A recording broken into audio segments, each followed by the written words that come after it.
Alright guys, today I'm doing a review of these Kettle chips. These are limited edition sweet and spicy Gochujang. So yeah, there is the ingredients. If you guys want to read it, pause the video. Let's do a quick taste test. Okay, so that's what they look like. Check that out.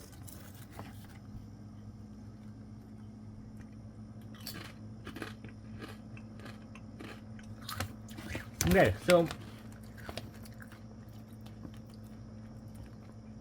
yeah, it's pretty good. It's got this nice sweet taste to it, very similar to the Gochujang taste, and salty, but it's not that overly spicy. So yeah, it's not bad actually. Alright guys, stay tuned for more videos.